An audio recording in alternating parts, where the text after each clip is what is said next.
Glad you could make it, Dr. Brenning. Heard you took quite a spill. But you're not in the hospital anymore. You're gonna tell me everything you know. See, I heard the doctors talk to you. You don't remember much of anything. You were just watching people. Yeah, I'm not buying it. You wanna know how I got here? You really wanna know about my whole day? I woke up, bogged down by fatigue. My muscles ached with torpid satisfaction.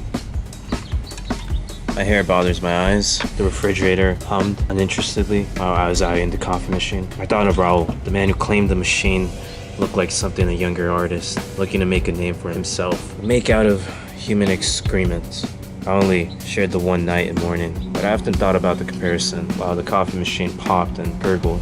And this morning, however, my thoughts were elsewhere. It was me, and I was irrelevant. This was the anniversary of my first intellectual, practical project, my first implementation of extensive theorizing about improving the world. What would I do to celebrate, or at least acknowledge the occasion? Judging by the contents of my last few days, aimless wandering, spontaneous sitting, indulgent past dwelling, vigorous people watching, and a paranoid aversion to supermarkets were all in order. I sipped my black coffee, which was always black because I never judged this silky substance to be worth a piece of entering a supermarket. While licking my lips and smacking loudly, there was nobody around. Why shouldn't I? I thought of the short list of trivial tasks ahead of me today. I could basically slack off for most of the day without affecting anyone negatively. There was no boss, no concerned family, or friends to speak of.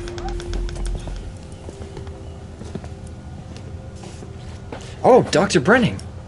Hi, I didn't even know you were here. Wow, you're recovered already? Well, how are you feeling? Hey, Raul. Life's,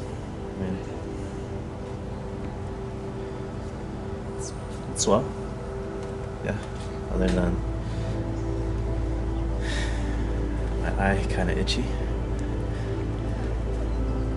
Well, anyways, can I get you started on anything? I'll just take a water. And,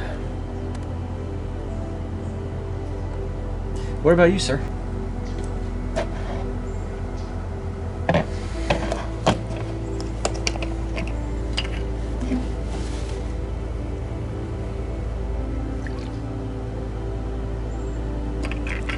You still here, you little bit.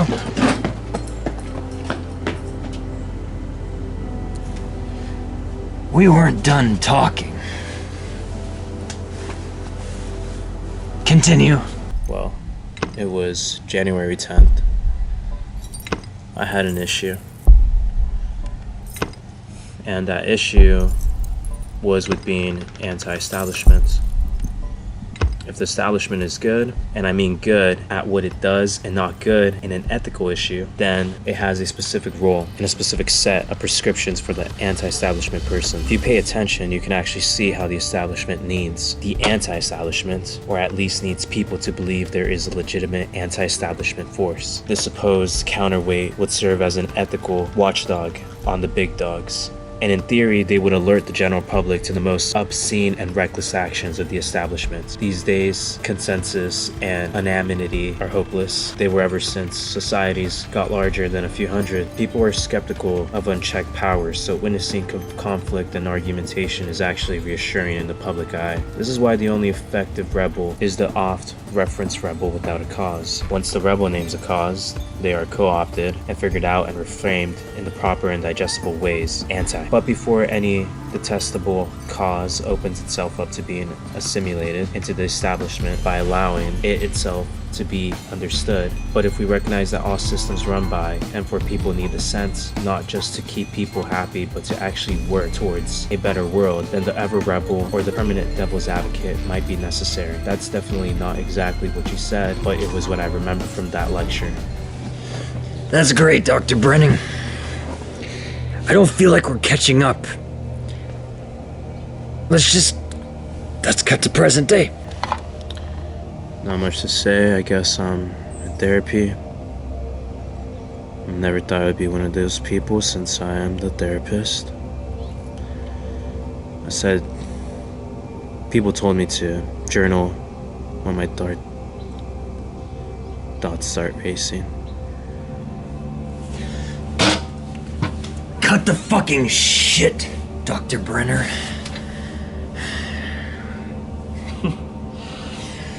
We all know you're in cahoots with that brother of yours.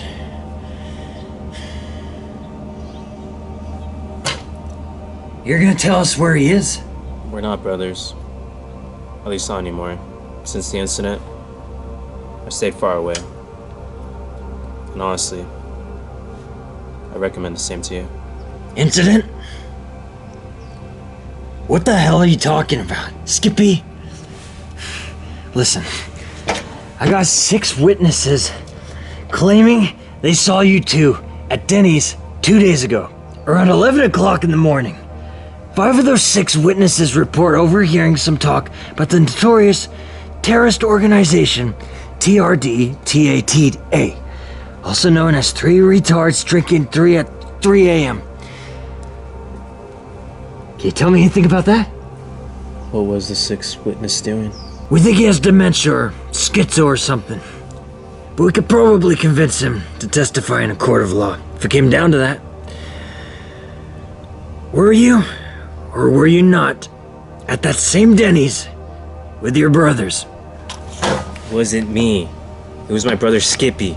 We just looked the same. Dr. Brenning, the witnesses said you were both there. We're not mistaking you for your brother. No, you don't understand. I don't mean that, brother. I even said we're not brothers anymore. I mean my other brother, Marcus. I was hoping you'd say that. Tell us everything you know about Marcus. And who the hell gives all their triplets the same freaking name? Or can we all call you something else? Sheriff, if you don't mind, I just gotta say a couple more words. I have been discovering myself or something as of late. I was frustrated by my life or lack thereof, and a lack of love for life. Get the fuck out of here.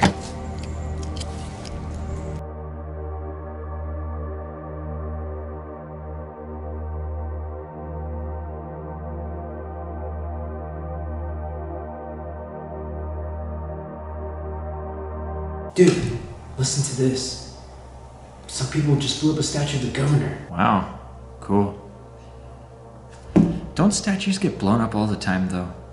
Like, around here? Yeah, that's kind of what I thought too, at first. But anyone can just blow up a statue once. So the government rebuilds the statue. He feels like he should. Even though it's of the past governor, who he didn't really like, but the past governor is well liked, and he can't just let the statue stay blown up, can he? No, so he orders it rebuilt and has cameras installed to monitor it. But these guys blow it up again, and the cameras ended up being pretty useless because they couldn't afford to pay someone to watch them around the clock, because installing the camera and rebuilding the statue were pretty expensive. They wore a mask anyways. Yeah, everybody makes a big deal about cameras, but they don't really do anything. What was the name of this group again? Dude, wait, let me finish the story. So the governor is pissed because he's starting to look like a real fool in front of the whole city. So he orders the statue rebuilt, but this time inside the biggest hospital in the city. It's a crazy, risky plan because if they blow it up, it will obviously be a horrible catastrophe, but he's willing to sacrifice the safety of all the sick and diseased if it means the terrorists will get bad press. If someone blows it up, they look like total assholes. So the statue gets rebuilt in the lobby of this hospital, which is strange because this governor had no notable connection to the hospital or medicine in general. Anyways, what the current governor didn't realize is that a nurse or two at the hospital are in on it, and they're not going to stand for this. Of course, you see, when a revolution like this starts to get off the ground, it becomes a total pissing contest for the young and disgruntled. It's like, what's your excuse for not doing a super radical act of rebellion? In the eyes of the young and radical, there is no right answer to that question, no greater vindication of potential aimlessness and failure than to crystallize abstract radical ideals into heroic action. Alright, you got my attention. Because somehow I haven't heard of this series of events, which is a surprise to me because, well, I consider myself fairly knowledgeable regarding violent student revolutions. And as for the pissing contest, some of us actually care about issues in the world, but go on. Whatever, dude. So what I was saying is the nurses are in on it, and they're not having it with this statue in the lobby of the hospital, but they also think each and every life is sacred and an end in it itself. Even the patients who piss, they have to clean. So they would never harm them, and because of that, it's unclear what exactly they can do about. Hey, you see that squirrel? It's trying to eat that candy in the trash can over there. Well, I noticed you noticed a squirrel too, and, well, you very well know I like to be informed on things before you do, and before other people do. I'm a very well-educated individual, and this is something I've surpassed you on. Yeah, whatever. So the nurses are all there, and what I was saying, oh yeah, so they can't blow it up in the middle of the hospital, obviously, but the nurses are smart, and although they won't harm their patients outright, they're okay with a little panic.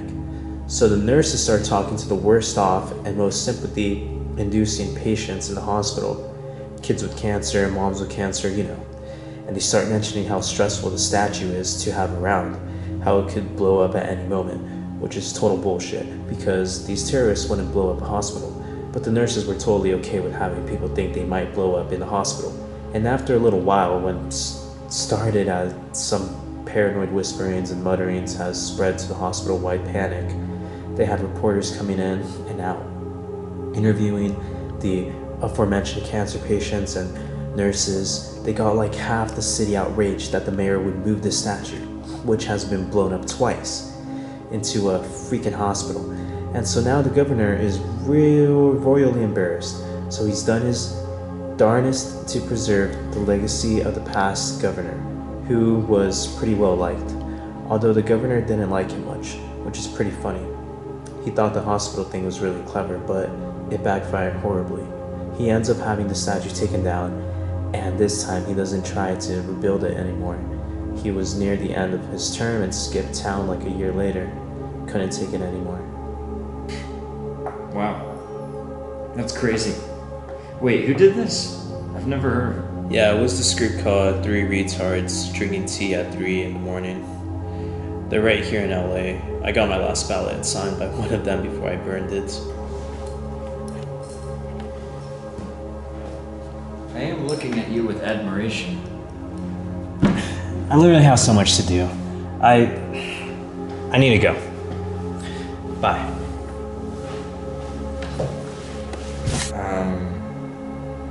Okay, cool.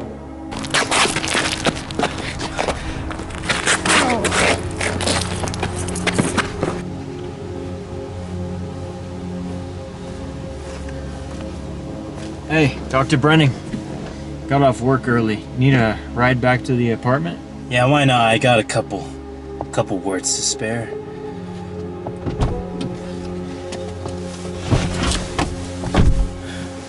That sheriff is something. Anyways, it's February 1st. I feel crazy. Hey, Raul, you see that woman over there who's... seems like her left eye is twice as big as her right eye, or am I just hallucinating? Yeah, I see her. Let's get the fuck out of here. I think I'm gonna go check her out real quick. Wait, you... Hey! No. Hey, don't... Hey! Yeah, she isn't responding. Should I try again? No, don't. Just get back in the car. Let's go home. Hey!